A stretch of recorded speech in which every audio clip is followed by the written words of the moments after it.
Hello, everybody, and welcome back to my continuation of my book reading of Shawshank Redemption. The man was the foulest hypocrite that I've ever saw in the highest position. The rackets I told you about earlier continued to flourish, but Sam Norton added his own new wrinkles. Andy knew about them all, and because we had gotten to be pretty good friends by that time, he let me in on some of them. When Andy talked about them, an expression of amused, disgusted wonder would come over his face, as if he was telling me about some ugly, predatory species of bug that was, by its very ugliness and greed, somehow more comic than terrible.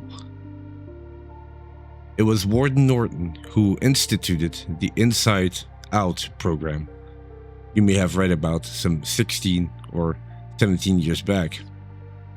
It was even written up in Newsweek. In the press, it sounded like a real advantage in practical corrections and rehabilitation. There were prisoners out cutting pulpwood, prisoners repairing bridges, causeways, prisoners constructing potato cellars.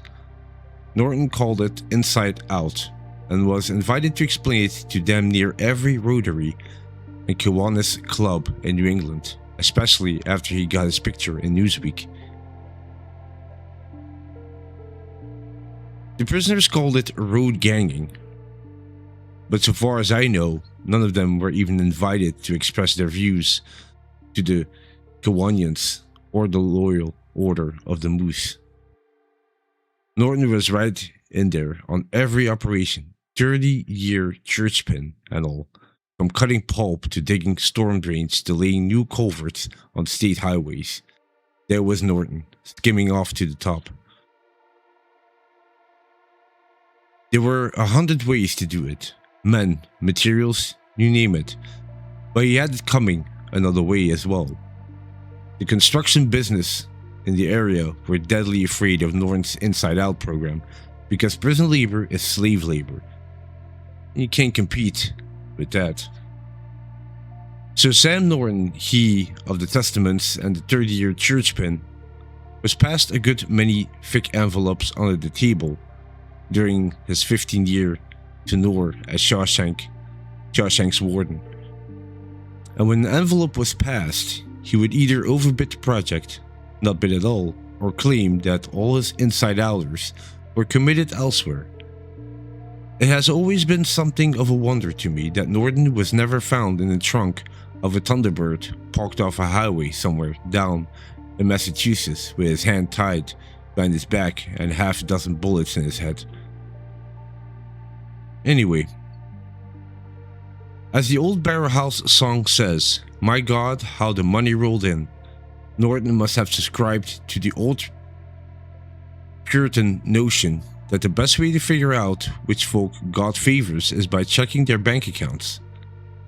Andy Dufresne was his right hand in all of this, his silent partner. The prison library was Andy's hostage to fortune. Norton knew it and Norton used it. Andy told me that one of Norton's favorite aphorisms was "one hand washes the other." So Andy gave good advice and made useful suggestions. I can't say for sure that he hand-tooled Norton's Inside Out program, but I'm damn sure he processed the money for the Jesus-shouting son of a whore. He gave good advice.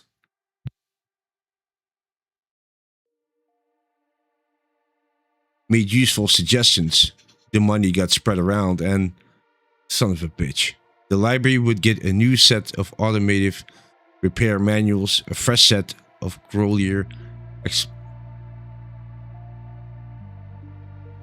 books on how to prepare for the Scholastic Achievement Tests, and of course more Earl Stanleys, Gardners, and more Louis L'Amours. And I'm convinced that what happened because Norton just didn't want to lose his good right hand. I'll go further. It happened because he was scared of what might happen, what Andy might say against him, if Andy was ever if Andy ever got clear of Shawshank State Prison. I got the story a chunk here and a chunk there over a space of 7 years. Some of it from Andy, but not all.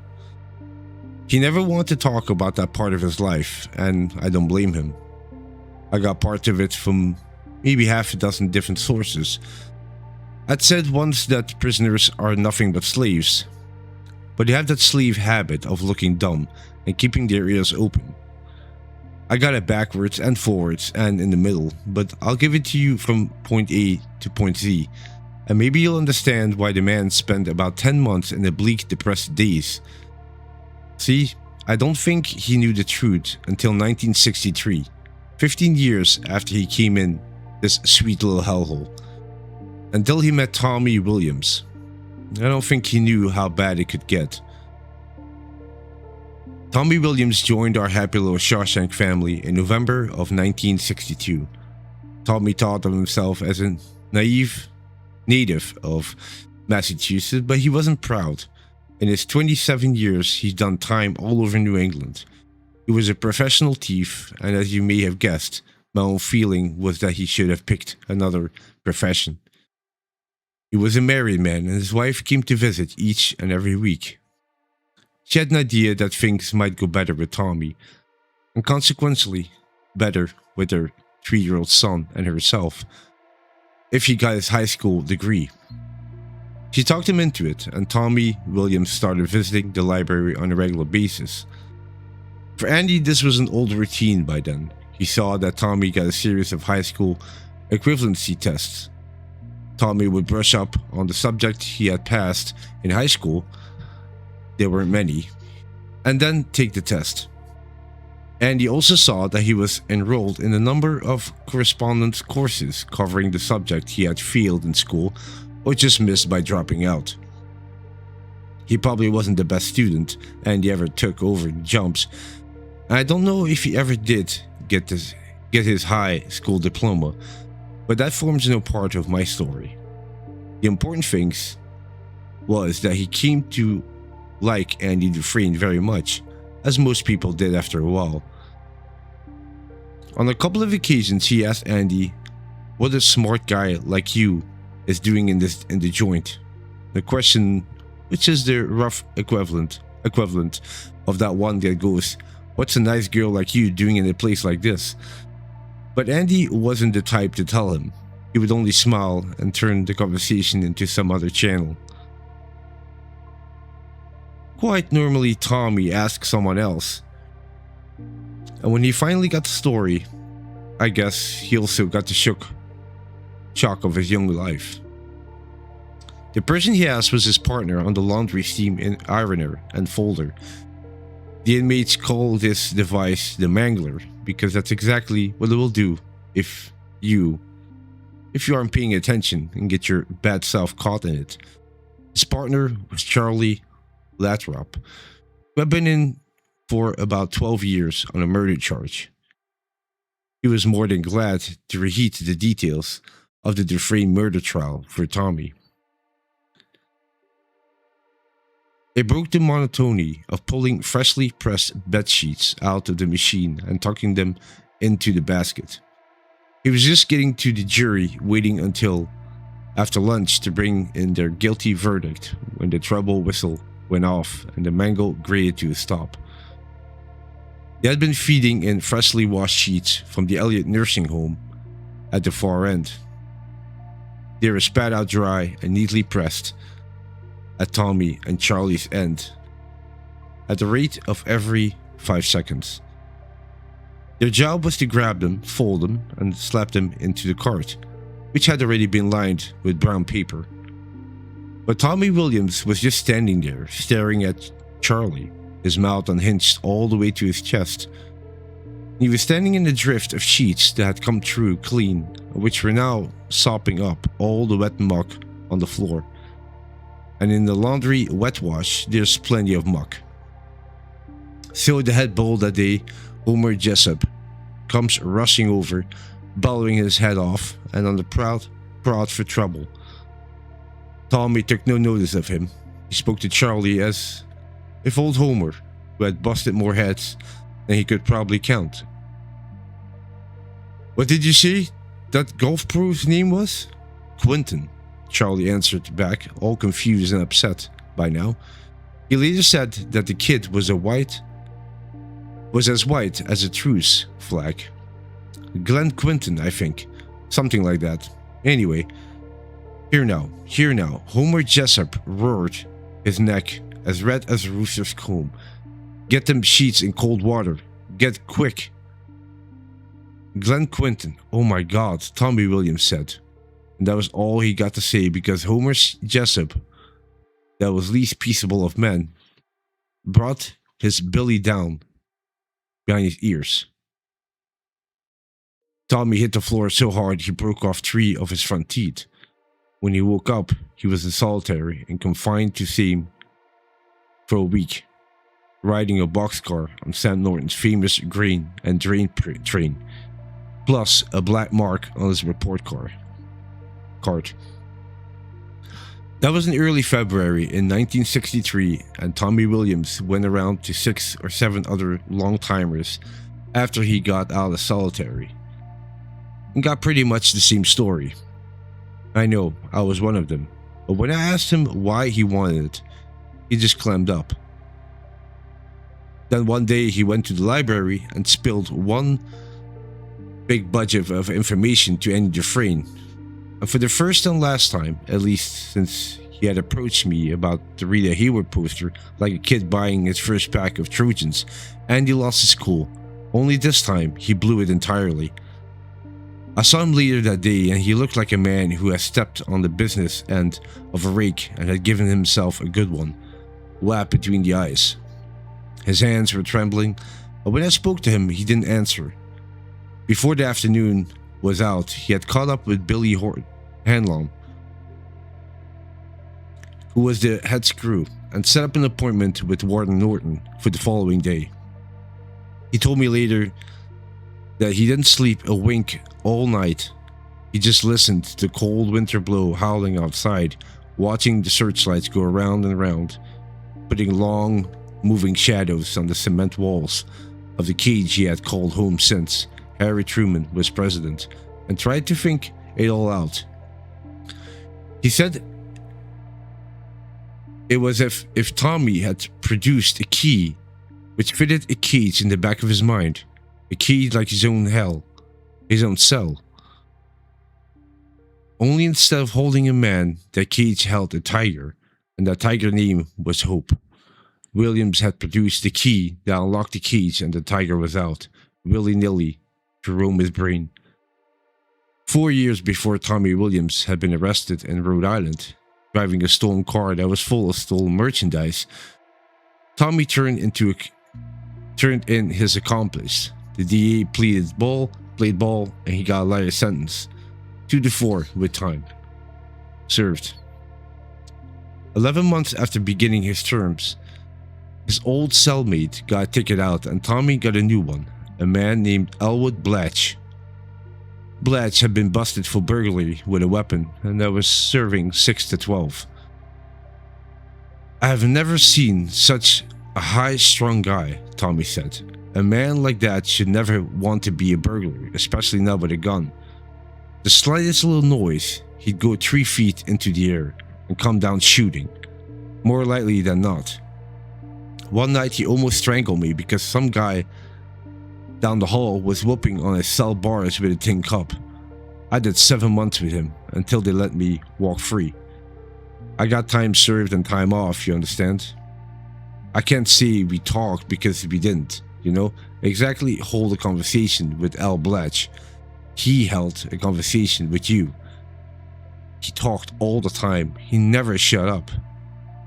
If you tried to get a word in, he'd shake his fist at you and roll his eyes. It gave me the cold chills whenever he done that. Big tall guy he was, mostly bald, with those green eyes set way down deep in his sockets. Jeez, I hope I never see him again. It was like talking Jack every night, where he grew up, the orphanage he ran away from, the jobs he done, the woman he fucked, the crap games he cleaned out. I just let him run on. My face Ain't much, but I didn't want it, rearranged for me. According to him, he burgled over 200 joints. It was hard for me to believe a guy like him who went off like a firecracker every time someone cut a loud fart, but he swore it was true. Now, listen to me, Red. I know guys sometimes make things up after they know a thing, but even before I knew about this golf pro guy, Quentin, I remember thinking that if Al Blatch ever burglared my house, and I found out about it later, I have to count myself just about the luckiest motherfucker going still to be alive. Can you imagine him in some lady's bedroom, sifting through her jewelry box, and she coughed in her sleep or turned over quick? It gave me the cold chills just to think of something like that. I swear on my mother's name it does. He said he killed people too, people that gave him shit. At least that's what he said, and I believe him. He sure looked like a man who could do some killing. He was just so fucking high-strung, like a pistol with a sawed-off firing pin. I knew a guy who had a Smith & Wesson police special with a sawed-off firing pin. It wasn't no good for nothing, except maybe for something to jaw about. The pull on that gun was so light that it would fire if this guy, Johnny Callahan, his name was, if he turned his record player on full volume and put it on top of one of the speakers. That's how Al Blatch was. I can't explain it any better. I just never doubted that he had greased some people. So some nights, just for something to say, I go, "Who'd you kill?" Like a joke, So he laughed and says, "There was this one guy doing time up mean for these two people I killed. It was this guy and his wife of the slob who's doing time. I was creeping their place and the guy started to give me some shit. Now I can't remember if he ever told me the woman's name or not," Tommy went on. "Maybe he did, but in New England, Dufresne's like Smith or Jones in the rest of the country. Because there's so many frogs up here. Dufresne's, Levesque, Roulette, Poulin. Who could remember frog names? But he told me the guy's name. He said the guy was Glenn Quinton. And he was a prick, a big rich prick, a golf pro," Al said. He thought the guy might have cash in his house. Maybe as much as $5,000. That was a lot of money back then, he says to me. So I go, "When was that?" He goes, "After the war, just after the war." So he went in and he did the joint. They woke up and the guy gave him some trouble. That's what Al said. Maybe the guy just started to snore. That's what I say. Anyway, Al said Quentin was in the sack with some hotshot lawyer's wife, and they sent the lawyer up to Shawshank State Prison. Then he laughed his big laugh. Holy Christ, I was never so glad of anything as I was when I got my walking papers from that place.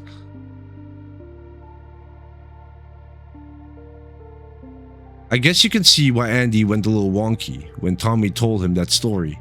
Why he wanted to see the warden right away. Elwood Blatch had been serving a 6 to 12 rap when Tommy knew him 4 years before.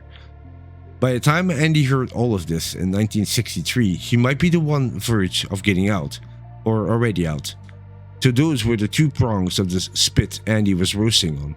The idea that Blatch might still be in one hand, and the very real possibility that he might be gone like the wind on the other.